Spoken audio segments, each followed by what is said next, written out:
पिछली वीडियो में हमने मोमेंट एरिया थ्योरम पढ़ा था, कैरी ओवर मोमेंट को थोड़ा सा देखा था और कैरी ओवर फैक्टर को देखा था। इस वीडियो में हम पहले कुछ जनरल रूल्स क्या कहते हैं सुपर इम्पोजिशन के पढ़ेंगे। उसके बाद कुछ स्टैंडर्ड रिजल्ट हमें को याद करने पड़ेंगे क्वेश्चन सॉल्व करने के लिए, और उसके बाद फिर हम इन तीनों के क्वेश्चन सॉल्व करेंगे। सुपर इम्पोजिशन से क्वेश्चन सॉल्व करने के कुछ जनरल रूल ये होते हैं कि जैसे कोई हमारे पास फिक्स्ड बीम दे रखा है, इनडिटर्मिनेट होता है ये, हमने कोई लोड अप्लाई किया, ठीक है। इस लोड अप्लाई करने की वजह से यहाँ पे कुछ मोमेंट जनरेट हुए, तो इसको हम सुपर इम्पोजिशन तोड़ते हैं एक्शन और रिएक्शन पे। तो दो सिंपली सपोर्टेड बीम ले लेते हैं हम। ये फर्स्ट केस में हम मानते हैं कि पी लोड लगा था, ये हमारे पास एक्शन था, ठीक है, और इसकी वजह से रिएक्शन जनरेट हुई थी, वो थी मोमेंट्स। तो हम इसको इस तरह से सोल्व करते हैं। इसको सोल्व करने के लिए हम M/EI डायग्राम बना लेते हैं। इस P की वजह से P/2 तो M/EI डायग्राम आपको आना चाहिए, ठीक है, बना लेंगे। PL/4 EI। इस मोमेंट की वजह से लेफ्ट साइड में एंटी क्लॉकवाइज नेगेटिव होता है, ये पॉजिटिव बना, यहाँ पे नेगेटिव हुआ, ये बनेगा इस तरह से। तो इसकी हो जाएगी M/EI डायग्राम, ठीक है। तो मोर थ्योरम ने हमने पढ़ा था कि जो लोडिंग होती है इसको इलास्टिक कर्व इसका बना लेते हैं। अब इसके अंदर हमें अननोन m की वैल्यू निकालनी है, ठीक है। m की वैल्यू निकालने के लिए हमें मोर थ्योरम फर्स्ट हम यूज़ करेंगे। उसमें क्या करेंगे, हम टेंजेंट मारेंगे ऐसी जगह पे जहाँ पे हमें एंगल पता होगा। जैसे यहाँ पे हमें एंगल पता है थीटा ए 0 है, यहाँ पे भी पता है थीटा बी 0 है। तो हम इस केस में क्या करेंगे, थीटा बी माइनस थीटा ए बराबर कर देंगे। हमें पता है कि इन दोनों के बीच का हमें क्या कहते हैं एरिया निकालना है मोमेंट का। तो हम ए और बी को हम यहाँ पे लोकेट करेंगे, ये है ए और ये है बी, और ऐसे ही यहाँ पे लोकेट करेंगे सुपर इम्पोजिशन में।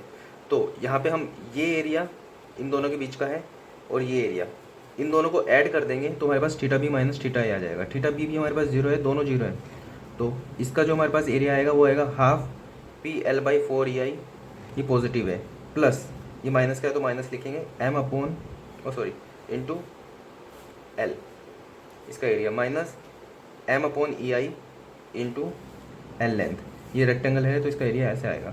तो PL²/8EI माइनस ML/EI, ये से ये कैंसिल, L से L कैंसिल, तो M=PL/8। ये एक स्टैंडर्ड रिजल्ट है, इसको हमें याद रखना पड़ेगा। ऐसे ही हमारे पास यूडीएल के केस में होता है, यूडीएल में भी हम इसको ऐसे ही सोल्व करते हैं। तो यूडीएल में हमारे पास WL²/12 आता है, इसको भी हमें याद करना होता है।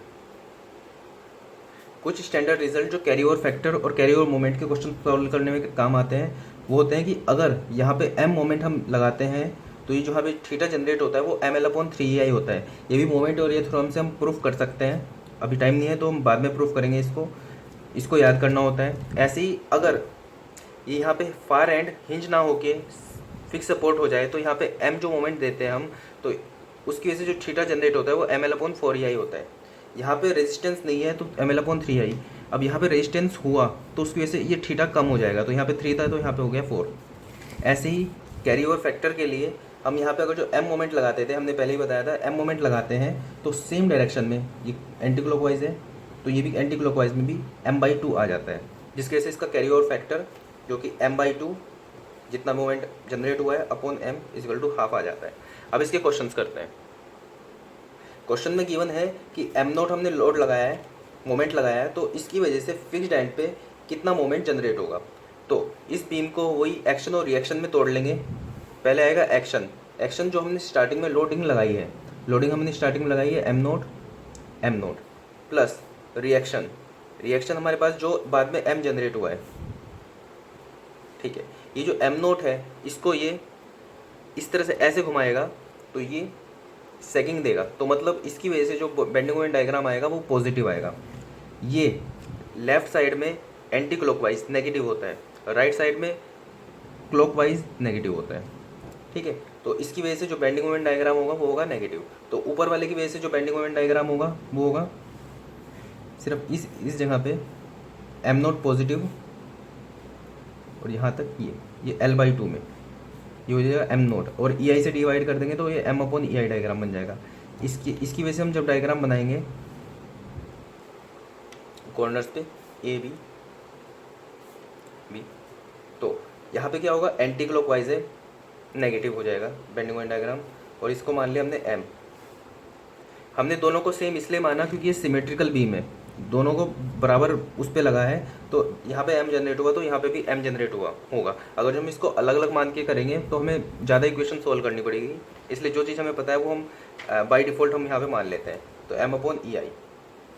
मोर सेकंड थ्योरम यूज़ करेंगे हम यहाँ पे, जैसे वो पिछला रिजल्ट सोल्व करने में हम यूज़ की थी कि क्या कहते हैं, हम एंड पे इसको जब डिफ्लेक्ट करेंगे तो ये ऐसा आएगा, इसके एंड पे थीटा 0 है, यहाँ पे भी थीटा 0 है, तो दोनों के एंड पे हम टेंजेंट मानेंगे तो इन दोनों के बीच का एम अपॉन ई आई डायग्राम का एरिया इन दोनों का स्लोप देगा। तो थीटा बी माइनस थीटा ए बराबर यहाँ से यहाँ तक का एरिया, ये तो यहाँ से यहाँ तक का 0 है, ये भी 0 है, तो ये एरिया होगा M naught upon E I into L by two. ये रेक्टेंगल है तो लेंथ इंटू ब्रेथ, ये है पॉजिटिव, ये है negative, minus M upon E I into ये टोटल लेंथ में है एल, तो इससे में निकल के आया एल ई आई, तो M is equal to M naught by two.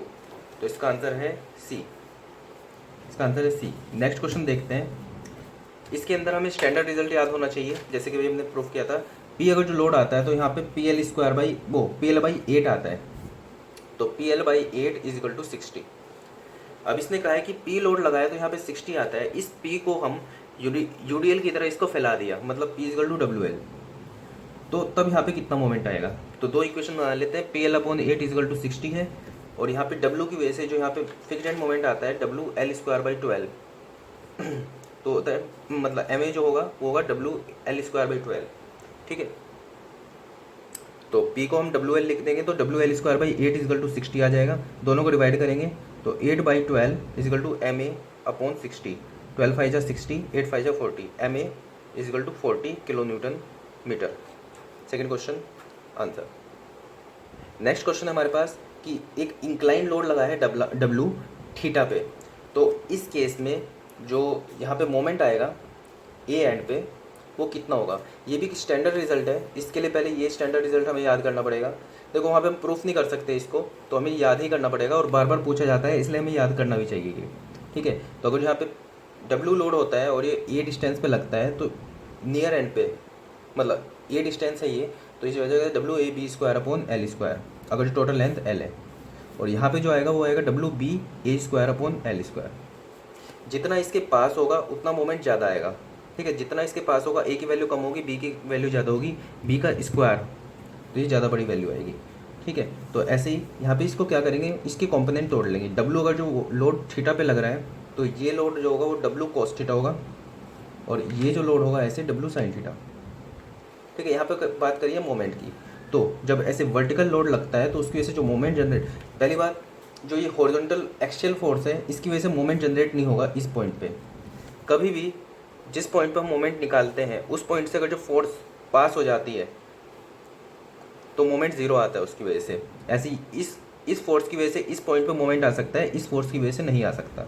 तो ये एक्सियल फोर्स जो होगी डब्ल्यू का साइन थीटा, ये इसी पॉइंट से पास हो जाएगा, उसकी वजह से इसकी वजह से कोई मोमेंट जनरेट नहीं होगा, लेकिन इसकी वजह से जनरेट होगा। तो डब्ल्यू कोस थीटा की वजह से, डब्ल्यू कोस थीटा को अगर जो हम बड़ा डब्ल्यू मान लें तो फॉर्मूला है W A B square upon L square, तो ऐसे ही W cos theta A B square upon L square, तो W A B square L square, C answer. Next question ये, इसके अंदर वही एक्शन और रिएक्शन देखेंगे। सबसे पहले एक्शन बना लिया हमने, डब्ल्यू इसकी वजह से ये सिमेट्रिकल बीम है, तो डाउनवर्ड लोड डब्ल्यू है तो अपवर्ड लोड भी डब्ल्यू ऐसे होगा, ये होगा एक्शन। रिएक्शन इसकी बना लेते हैं। इसके अंदर पूछा है कि फिक्स्ड एंड मोमेंट, मतलब यहाँ पे मोमेंट कितना जनरेट होगा, तो यहाँ पे मान लो m जनरेट होगा तो यहाँ पे भी जनरेट होगा m। इसको हम अलग अलग इसलिए नहीं लिखते हैं क्योंकि अगर हम इसको अलग अलग लिखेंगे तो ज़्यादा इक्वेशन हमें सॉल्व करनी पड़ेगी, और जब हमें पता है कि ये सिमेट्री है तो इधर जो मोमेंट आएगा उधर भी सेम मोमेंट ही आएगा। तो अब इसका हम मोर थ्योरम का यूज़ करेंगे, इसको हम m अपॉन ई आई डायग्राम बना लेते हैं इसका, ठीक है। यहाँ पे w है, ये है L/3, तो यहाँ पे लोड नहीं है तो लीनियरली जाएगा, यहाँ पे लोड नहीं है, लीनियरली जाएगा, ठीक है। यहाँ पे सीधा आएगा, सोल्व करेंगे तो यही आएगा इसका M/EI डायग्राम। तो ये होगी WL/3, EI से डिवाइड कर देंगे तो आ जाएगा ये। उसके यहाँ पे मोमेंट है M। हाँ, ये नीचे की साइड लोड लग रहा है तो इसकी वजह से ये सैगिंग आएगी, ये इसको ऐसे घुमाने की कोशिश करेगा तो ये होगिंग आएगी। बाकी ये भी देख सकते हैं कि लेफ्ट साइड में एंटी क्लॉकवाइज नेगेटिव होता है और राइट साइड में क्लॉकवाइज नेगेटिव होता है, ठीक है। तो इसका यहाँ पे क्या होगा, मोमेंट है M, तो इसको ऐसे लिखेंगे, यहाँ पे मोमेंट ये भी नेगेटिव है और एक रेक्टेंगल आ जाएगा क्योंकि यहाँ पे जीरो लोडिंग है, ठीक है, लीनियरली वेरी करेगा। अब ये हो जाएगा, तो ये हो जाएगा M/EI। वापस से जो मोर्स ने बताया था कि यहाँ पे इसको इलास्टिक कर्व बना लेंगे, इसको जो भी इसकी डिफ्लेक्टिव शेप। अब यहाँ पे हमने टेंजेंट ड्रॉ की और यहाँ पे टेंजेंट ड्रॉ की, वापस से इसी जगह पे टेंजेंट इसलिए ड्रॉ कर रहे हैं क्योंकि यहाँ पे हमें थीटा A भी पता है तो थीटा B भी पता है, इनकी वैल्यू हमें पता है इसलिए हम इक्वेट कर पा रहे हैं। तो थीटा A कितना है 0, थीटा B 0 है, तो theta B minus theta A 0 minus 0 is equal to इन दोनों के बीच का एरिया, तो इसका एरिया प्लस इसका एरिया बराबर होगा theta B minus theta A। यह है पॉजिटिव तो इसका एरिया होगा, ये ट्रेपेजियम है तो ट्रेपेजियम का half A plus B into L। यह है negative minus M/EI into total length है L, half AB into L। A is L/3 plus B is L into ये हाइट जो है इसकी WL/3EI है माइनस ML/EI। इसको सोल्व करते हैं तो यह आ जाएगा ये ML/EI इजकल टू ये, तो EI से EI कैंसिल, L से L कैंसिल, तो M इजकल टू 2/9 WL। ये है इसका आंसर। नेक्स्ट क्वेश्चन देखते हैं, ठीक है। नेक्स्ट क्वेश्चन है कैरी ओवर मोमेंट पे। मोमेंट अगर किसी भी बीम पे लगता है, ठीक है, बीच में कुछ और हिंड्रेंस नहीं आई है तो उसको 300 किलोन्यूटन जैसे यहाँ पे लगाए तो इसको किलोमीटर मीटर, इसको यहाँ से उठा के यहाँ पे भी लग सकते हैं, यहाँ पे भी रख सकते हैं, कहीं पे भी रख सकते हैं, सेम ही इम्पैक्ट होगा उसका, ठीक है। तो यहाँ से 300 किलोमीटर मीटर अगर यहाँ पे लगाए तो यहाँ पे होगा हमारे पास 300 किलोमीटर मीटर ही। हमें यहाँ पे पूछना है ए पे कितना मोमेंट आएगा, ठीक है, और साथ में इसकी वही बताना है कि ये सैगिंग है कि होगिंग है, ठीक है। तो यहाँ पे आया 300 किलोमीटर मीटर। अब हमें स्टैंडर्ड रिजल्ट ये पता है कि अगर यहाँ पे m मोमेंट लगता है तो इसी डायरेक्शन में m/2 यहाँ पे पहुँच जाता है। ये 300 है तो 300 यहाँ पे आया, अब ये 300 यहाँ पे लग रहा है तो यहाँ पे इसका आधा जाएगा तो होगा 150। अब ये 150 किलोमीटर मीटर, ये सैगिंग है कि होगिंग है, इसको ऐसे देख सकते हैं, ये इस टाइप से लग रहा है तो मतलब इसको बीम को ये ऐसे करेगा और इसको होगिंग कहते हैं। ये होती है सैगिंग और ये होती है होगिंग। एक और तरह से देख सकते हैं, लेफ्ट साइड में एंटी क्लॉकवाइज नेगेटिव होता है और ये क्या कहता है होगिंग होती है, ठीक है। लेफ्ट साइड में क्लॉकवाइज पॉजिटिव होता है, उसे सैगिंग कहते हैं, ठीक है। तो इसका आंसर है 150 kilometre metre hogging. Next question is, इस क्वेश्चन में बोला है कि अगर हमारे पास फिक्स्ड बीम है उस पर W लोड लगाया है, L उसकी लेंथ है, और सेम ही कैंटिलीवर बीम है उस पर W लोड लगाया है, ठीक है, L वो इसके ऊपर क्या कहते हैं लेंथ है इसकी, तो किसकी कैपेसिटी ज़्यादा होगी। इसको ऐसे कह सकते हैं, अगर दोनों सेम मैक्सिमम M मैक्सिमम है दोनों में तो W1 और W2 का रेशो पूछा है। अब पहले इस बीम में देखना पड़ेगा सबसे मैक्सिमम कहाँ पे मोमेंट होता है। कैंटिलीवर का तो हमें पता है सपोर्ट पे होता है, कितना होता है, अगर जो W है तो W2 into L into L/2, तो यहाँ पे होगा WL/2 W2L/2। इस केस में अगर जो हम इसको एनालाइज करें तो ये होता है इस तरह से, ठीक है। इस जगह पे होता है WL/12, ठीक है। इस जगह पे होता है हमारा WL/24, ठीक है। तो यहाँ पे मैक्सिमम होता है, तो यहाँ पे जा रहा है मैक्सिमम है WL/12 इसके अंदर, और इसके अंदर मैक्सिमम है WL/2, तो दोनों को डिवाइड कर देंगे तो W1L/12 अपॉन W2L/2, 2 6 12। तो मतलब फिक्स्ड बीम में 6 टाइम आएगा ये कैंटिलीवर के केस में, क्योंकि इसमें लोड जो है वो मैक्सिमम W1/6 ले सकते हैं, सॉरी इसमें W1 ले सकते हैं। अगर जो दोनों के अंदर मैक्सिमम अगर जो मोमेंट बराबर है तो ये हो जाएगा 1, तो इधर जाएगा तो W1/6 is equal to W2, ठीक है। तो W1 is equal to 6W2, मतलब W1 इज 6W2। W1 जो होगा वो 6 टाइम ले सकते हैं हम कैंटिलीवर के केस में, क्योंकि यहाँ पे भी देख सकते हैं कि यहाँ पे सपोर्ट भी लग गया, तो ये बीम आराम से स्टेबल है। ये थोड़ा अनस्टेबल हो जाएगा अगर जो लोड इस पर ज़्यादा होगा। एक क्लासिक क्वेश्चन है कैरी ओवर फैक्टर का, इसमें कैरी ओवर फैक्टर के सभी कॉन्सेप्ट क्लियर हो जाएंगे। कैरी ओवर फैक्टर ये कहता है कि अगर यहाँ पे m मोमेंट लगा तो यहाँ पे कितना मोमेंट जनरेट होगा, ऐसे होगा कि ऐसे होगा, ठीक है। साइन भी इसके अंदर देखा जाता है, क्योंकि carry over factor plus minus दोनों में हो सकता है। तो इसके लिए हमें थोड़ा फ्री बॉडी डायग्राम का भी कॉन्सेप्ट समझना पड़ेगा। अगर यहाँ पे मोमेंट लगा तो हम इसको क्या करेंगे, इसको बीम को तोड़ेंगे, ठीक है। बीम तोड़ने के कॉन्सेप्ट क्या होते हैं, बीम तोड़ने के कॉन्सेप्ट ये होते हैं कि जिस जगह से भी हम इसको कट करेंगे उस जगह पे जो भी फोर्सेस उसके अंदर आते हैं वो हमें दिखाने पड़ेंगे। जैसे ये हिंज है, हिंज पे से हमने इसको कट किया तो हिंज के ऊपर मोमेंट तो नहीं होता लेकिन रिएक्शन होती है। अब जैसे हमने इसको अलग से रख दिया,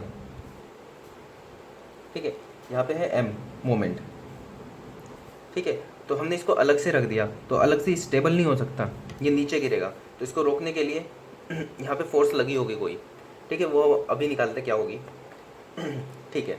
ऐसे ही अब जब हमने इसको कट किया तो जैसी रिएक्शन यहाँ पे होगी जस्ट अपोजिट रिएक्शन यहाँ पे होगी न्यूटन थर्ड लॉ के हिसाब से, ठीक है। तो अब इसको देखते हैं ये रिएक्शन कितनी है। ये पॉइंट हिंज है, इस पॉइंट पे हम मोमेंट बैलेंस कर सकते हैं। मान लो ये P है तो P इंटू एल, यहाँ पे देखेंगे क्लॉकवाइज मोमेंट बराबर एंटी क्लॉकवाइज मोमेंट होगा। तो ये जो होगा ये एंटी क्लॉकवाइज मोमेंट दे रहा है PL, और ये मोमेंट M जो होगा यहाँ पे क्लॉकवाइज दे रहा है M, ठीक है। तो P is equal to M by L, तो P is equal to M by L, और ये तो ये भी सेम है यहाँ पे, तो ये भी M बाई एल हो जाएगा। अब ये P जो होगा ये इस तरह से घुमा रहा है इसको, तो उसकी वजह से यहाँ पे जो मोमेंट जनरेट होगा वो होगा P into L, P into L, और P की वैल्यू क्या है M बाई एल, तो M by L into L, L से एल कैंसिल हुआ M। तो यहाँ पे M मोमेंट ऐसे लगाया था तो M ही मोमेंट ऐसे आ गया। तो कैरी ओवर फैक्टर हमारे पास होता है moment generated upon moment applied equal to 1, तो इसका कैरी ओवर फैक्टर होगा 1 आंसर। नेक्स्ट टॉपिक है हमारा sinking support. Sinking support important इसलिए है क्योंकि पूरी स्वे एनालिसिस इसका जो रिजल्ट होता है उसके ऊपर डिपेंड करती है।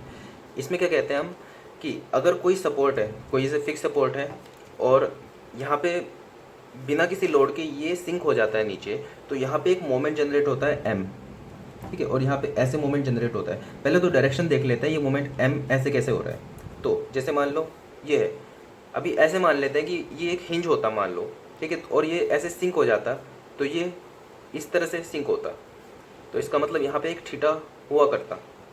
लेकिन फिक्स सपोर्ट की ये कंडीशन होती है कि वहाँ पे एंगल 0 होता है, तो मतलब इस तरह से कुछ एंगल मोमेंट लगा होगा तभी ये जाके इस तरह से यहाँ पे एंगल 0 हुआ है, ठीक है। तो मतलब इस ऐसे मोमेंट लगा है, ठीक है। ऐसे ही दूसरी साइड भी हम सोच सकते हैं कि नीचे जा रहा है तो इसको रोकने के लिए, ये ऐसे घूमना चाह रहा है तो इसको रोकने के लिए हमें अपोजिट साइड में मोमेंट ऐसे लगाना पड़ेगा। तो ये दोनों मोमेंट सेम होते हैं क्योंकि ये एक तरह से देखें सिमेट्री है कि ये नीचे जा रहा है, या फिर इसको ऐसे ही मान सकते हैं ये ऊपर जा रहा है इसके कंपैरिजन में। तो सिमेट्री है तो मोमेंट दोनों बराबर होंगे, ठीक है। और जो इस मोमेंट की वैल्यू होती है वो होती है 6EI delta upon L square, और ये भी 6EI delta upon L square. अगर ये डेल्टा नीचे जा रहा है तो इस पर मोमेंट जनरेट ये होता है, तो इसको अलग से लिख लेते हैं। जैसे तो यहाँ पे आता है 6EI delta upon L square, ठीक है, यहाँ पे भी सेम आती है। अब अगर जो हमसे पूछें कि इसके ऊपर सपोर्ट पे रिएक्शन कितनी होती है, तो हम इसको क्या करते हैं, यहाँ पे हम मोमेंट बैलेंस करते हैं, ठीक है, कि इस जगह पे हमने देखा किसी भी पॉइंट पे, बीम के किसी भी पॉइंट पे क्लॉकवाइज मोमेंट बराबर एंटी क्लॉकवाइज मोमेंट होती है। ये हिंज नहीं, किसी भी पॉइंट पर हम ये चीज़ देख सकते हैं। तो यहाँ पे जब हम देखेंगे तो यहाँ पे क्लॉकवाइज मोमेंट जो देने वाले हैं वो है m, और ये m, इसको भी हम मान लेते हैं। ये भी ऐसे दे रहा है और ये भी ऐसे दे रहा है, तो ये दोनों के दोनों मोमेंट इसको एंटी क्लॉकवाइज घुमा रहे हैं। तो यहाँ पे एक ऐसी फोर्स लगनी चाहिए जो इसको क्लॉकवाइज घुमाए, क्योंकि क्लॉकवाइज मोमेंट को एंटी क्लॉकवाइज के बराबर करना है। तो ये m घुमा रहा है, ये भी m घुमा रहा है, ठीक है, और ये लेंथ है l। तो clockwise moment equal to anti clockwise moment लिख देता है। क्लॉकवाइज मोमेंट क्या है, क्लॉकवाइज मोमेंट मान लो ये रिएक्शन P आई, यहाँ पे R आई, तो R इंटू एल, और एंटी क्लॉकवाइज मोमेंट क्या है, m प्लस एम, 2m। तो r is equal to 2m upon l, ठीक है। और m हमारे पास था 6 EI delta upon L square, तो हमारे पास हो जाएगी 12 EI delta upon L cube. तो यहाँ पे रिएक्शन अगर जो ऐसे आती है तो इक्वल एंड अपोजिट रिएक्शन यहाँ पे ऐसे आती है, ठीक है। इस केस में अगर जो यहाँ पे फिक्स की जगह हिंज हो जाए तो उस केस में वही मोमेंट ये आता है। इस केस में 3 EI delta upon L square आता है, ठीक है, ठीक है। तो यहाँ पे जो m जनरेट होता है वो है 3 EI delta upon L square. अब यहाँ पे ऐसे जनरेट हुआ तो यहाँ पे अपोजिट इसलिए नहीं जनरेट होता क्योंकि ये एंगल घूमने दे रहा है इसको। वहाँ पे क्या था, एंगल 0 कर रहा था इस जगह पे, ठीक है। यहाँ पे एंगल घूमने दे रहा है तो यहाँ पे कोई मोमेंट जनरेट नहीं होगा। अब वापस से रिएक्शन की बात करें कि रिएक्शन यहाँ पे कितनी होगी, तो इस पॉइंट पे देखते हैं clockwise moment is equal to anti clockwise moment. Clockwise moment क्या है, रिएक्शन जो दे रही है r इंटू एल, इसको ऐसे घुमाएगी, ये बराबर होगा एंटी क्लॉकवाइज मोमेंट। इस पॉइंट पे एंटी क्लॉकवाइज मोमेंट दे रहा है ये 3 EI delta upon L square, यहाँ पे कोई मोमेंट नहीं है तो इसको RL को बराबर दिस करेंगे तो r is equal to 3 EI delta upon L cube. तो इन दोनों रिजल्ट की हेल्प से हम स्वे एनालिसिस के सारे क्वेश्चन करेंगे अगली क्लास में। Thank you.